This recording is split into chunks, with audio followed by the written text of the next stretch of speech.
अस्सलाम वालेकुम नाज़रीन किराम, मैं डॉक्टर नजीम अपने यूट्यूब चैनल के साथ हाजिर है और आज एक नई वीडियो और इस वीडियो के मौज़ूआत जो मैं आपको बता देता हूँ। इस वीडियो में सबसे पहले हम आपको फ़लस्तीन के बारे में बताएंगे, फ़लस्तीन के अंदर क्या चल रहा है इस वक्त और इसराइल के अंदर क्या चल रहा है ये भी आपको बताएंगे। और दूसरा मौजू हमारा वो है जो लाहौर हाई कोर्ट के एक जस्टिस हैं, जज हैं, जिनके बेटे का प्रोटोकॉल का मामला जो है वो बहुत ज़बरदस्त तरीके से उभरा जा रहा है। तीसरी बात हम करेंगे इलेक्शन के मुतल्लिका, और इलेक्शन में जैसा कि आपको इल्म हो गया होगा कि इलेक्शन को मुलतवी किया जा रहा है और सबसे पहले कौन से इलेक्शन होंगे इसके बारे में आपको बताएंगे कि सबसे पहले किन इलेक्शंस को करवाने के का इरादा किया गया है और इनके क्या नताइज होंगे और क्यों आखिर ये सोच क्यों पैदा हुई कि सबसे पहले ये इलेक्शन करवा लिए जाएँ ताकि पता चले कि हम कितने पानी में हैं। ये मैं आप इस पे बात करेंगे। और जैसा कि हस्बे मामूल आपको बताया करता हूँ कि ये मेरा यूट्यूब चैनल है, इसको सब्सक्राइब कर लें, लाइक करें और शेयर भी करें। फेसबुक पेज को फॉलो करें क्योंकि ये वीडियो जो है फेसबुक पेज पे भी आती है। और आपसे गुजारिश है कि इस वीडियो पे कमेंट्स भी करें, पॉजिटिव कमेंट्स करें ताकि मैं अपनी वीडियो को बेहतर से बेहतर बना सकूं। पाकिस्तान तहरीक इंसाफ की बहुत सारी खबरें, कप्तान की बहुत सारी मालूमात जेल के अंदर से इस चैनल में नशर की जाती हैं। मैं कोशिश करता हूं कि मुख्तलिफ लोगों से, मुख्तलिफ ज़राए से मुख्तलिफ खबरें जो अंदर की खबरें होती हैं वो ट्रेस सकूं और उनका जो मालूमात है वो आपको पहुँचाऊँ। सबसे पहले फ़लस्तीन के अंदर क्या हो रहा है इस वक्त और इसराइल के अंदर क्या हो रहा है। नाज़रीन, जैसा कि हमें मीडिया पे नज़र आ रहा है, सोशल मीडिया पे नज़र आ रहा है, उसमें यही है कि फ़लस्तीन के जो मुजाहिदीन हैं उन्होंने इसराइल के बहुत सारे खित्ते पे, बहुत सारे इलाके पे कब्जा कर लिया है। जो गजा की पट्टी को अलहदा किया गया था, बाड़ लगाई गई थी, उस पे भी उस बाड़ को भी तोड़कर गजा पे कब्जा कर लिया गया है। और इसके अलावा बहुत सारी फौजी तनसीबात वीडियो में आ रही हैं, उन पे फ़लस्तीन के मुजाहिदीन ने कब्जा कर लिया है और उनके जहाज़ों को मार गिराया है। बहुत बड़े 5,000 तो अभी तक ये आ रही है कि 5,000 मिसाइल दागे गए हैं उन जहाज़ों पे और उनको गिराया गया है। तस्वीरों में भी यही नज़र आ रहा है कि उनको गिराया जा रहा है। और ये जो हमला हुआ है इस वक्त, ये अपनी नौइयत का मुख्तलिफ हमला है, यानी बहुत पावरफुल हमला है जो फ़लस्तीनियों की तरफ से किया है, फ़लस्तीनी मुजाहिदीन की तरफ से किया गया है। ये एक पावरफुल हमला है जिसमें इसराइल जो है वो हिल के रह गया है। ना सिर्फ इसराइल हिल के रह गया बल्कि उनके हमायती भी हिल के रह गए हैं। अब वो सोच में पड़ गए हैं कि आखिर क्या किया जाए।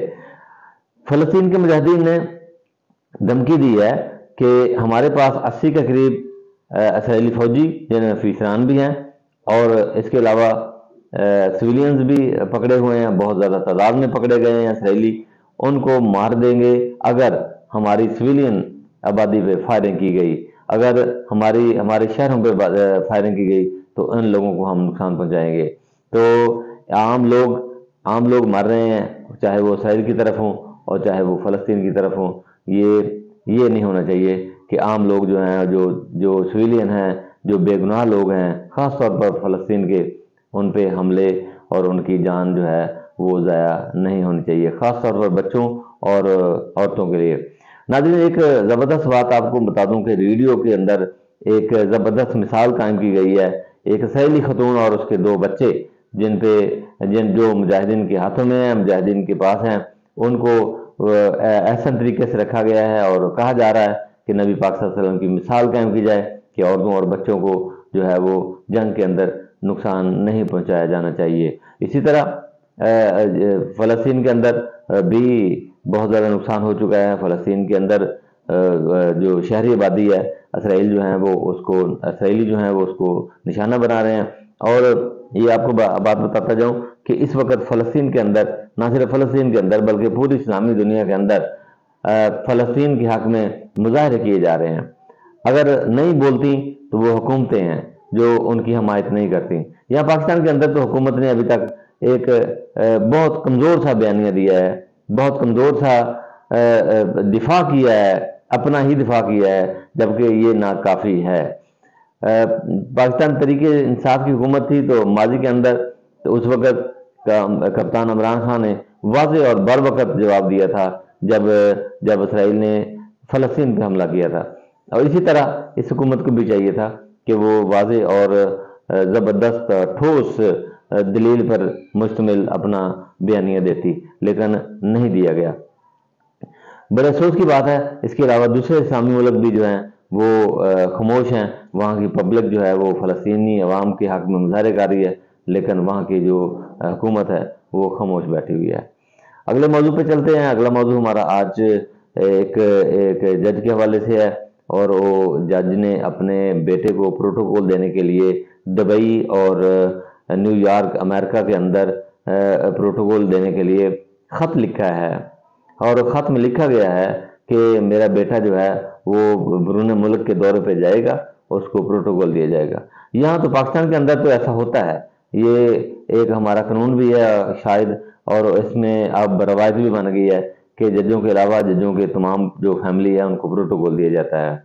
इसी तरह मुख्तलिफ इदारों के सरबराहान को और उनके बच्चों को प्रोटोकॉल दिया जाता है, लेकिन ये बैरून मुल्क के अंदर प्रोटोकॉल जो है वो ये पहली दफ़ा सुना है। जबकि जज को या काजी को किसी किस्म के प्रोटोकॉल की ज़रूरत नहीं होनी चाहिए, ना उनके बच्चों को होना चाहिए। अब इस पे एहतजाज किया गया है। इस पे एहतजाज किसने किया है? इस पे एहतजाज किया है लाहौर हाई कोर्ट बार के वकीलों ने एहतजाज किया है, और कहा है कि आखिर ये इसकी क्या ज़रूरत थी, और ये क्या मामला है। यानी गम गुस्से का इजहार किया गया है, और अब ये मामला जो है वो टल गया है, उसको उस लेटर को वापस ले लिया गया है, और मज़ीद जो भी इसके बारे में होगा मैं आपको बताऊंगा। वैसे असूली तौर पर टैक्स के पैसे जो है ना, इन पे ये इस किस्म का प्रोटोकॉल नहीं होना चाहिए, क्योंकि अवाम जो है वो इस वक्त पिस चुकी है, अवाम महंगाई के अंदर पिस चुकी है, अवाम जो है वो इस वक्त दो टाइम की 2 वक्त की रोटी को तरस रही है। और ये जो शहजादे हैं, और ये जो हमारे इदारों के शहजादे हैं, इनको प्रोटोकॉल क्यों दिया जा रहा है, ये बात सोचने की है, और इस पे जोर देना चाहिए कि ये ऐसा नहीं होना चाहिए। तीसरा मौजू हमारा आज का वो भी ज़बरदस्त मौजू है, इलेक्शन के हवाले से है, जिसके लिए इतनी मुश्किलात के बाद इस कौम को एक इलेक्शन की डेट दी गई थी, और डेट को अब एक्सटेंड करने की कोशिश की जा रही है। और सबसे पहले ये कहा जा रहा है कि इस इलेक्शन को मुलतवी किया जाएगा, यानी जनरल इलेक्शन को मुलतवी किया जाएगा, और लोकल बॉडीज़ के इलेक्शन करवाए जाएंगे। ये आपको बता दूं कि बहुत सारी जो पहले इसमें बताया गया कि लोकल बॉडी के इलेक्शन जो हैं वो केपी के अंदर भी हो चुके हैं, तकरीबन मुकम्मल हो चुके हैं, सिंध के अंदर भी हो चुके हैं, एक ही सूबा रह गया है, वो पंजाब है, उसके अंदर बल्दियाती इलेक्शन नहीं हुए हैं, और इसमें जोर दिया जा रहा है। असल में इसका मकसद क्या है, बल्दियाती इलेक्शन कराने का मकसद क्या है? वो मकसद यही एक ही नज़र आता है कि इसमें चेक किया जाएगा कि हमारे जो पब्लिक है वो किसके साथ है, पाकिस्तान की पब्लिक किसके साथ है, और एक टेस्ट लगाया जाएगा, समझ लें, आवाम को, और मालूम किया जाएगा कि पब्लिक जो है वो क्या चाहती है, पब्लिक के अंदर कैसा है, और ये धांधली करवानी है वो कैसे करवानी है। जनरल इलेक्शन की एक तैयारी है, एक किस्म की तैयारी है, ये बल्दियाती इलेक्शन होंगे, और क्योंकि पंजाब सबसे बड़ा सूबा है, और इस सूबे के अंदर पता चलता है कि किस जमात ने जीतना होता है। इस वक्त के सर्वे के मुताबिक तो वाज़ेह है, और इतना भी वाज़ेह है कि इस वक्त पाकिस्तान तहरीक इंसाफ जो है वो लीडिंग है। 97% पाकिस्तान तहरीक इंसाफ की जो है पॉपुलरिटी अवाम के अंदर मौजूद है। और जो ही आपको बता दूं कि जो ही किसी पाकिस्तान तहरीक इंसाफ के लीडर का, MP MNA का इंटरव्यूज देते हैं, इंटरव्यू दिया जाता है, जैसे उस्मान डार का हुआ था, और उसी के दौरान जो है जब उसका इंटरव्यू आता है वो तहरीक इंसाफ छोड़ने का ऐलान करता है, या कप्तान पे कोई बात करता है तो दूसरे ही लम्हे जो है वो भरपूर तरीके से पब्लिक जो है वो पाकिस्तान तहरीक इंसाफ की कप्तान की हमायत करना शुरू कर देती है।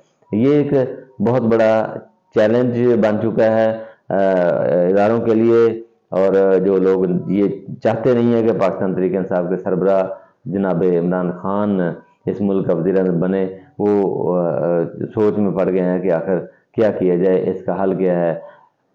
एक चीज़ पे पाबंदी लगती है तो कप्तान के खिलाड़ी उसका नया रूप धार लेते हैं। अब मुख्तलिफ अंदाज में लोग कंपेन्स कर रहे हैं, कप्तान के नाम पे पाबंदी, झंडे पे पाबंदी, अब दीवारों पे नाम लिखने की कंपेन्स जो है वो शुरू हो चुकी है। अब इसको कैसे रोका जा सकता है, ये नामुमकिन नजर आ रहा है। मुझे आप इजाज़त दें, अल्लाह हाफ़िज़।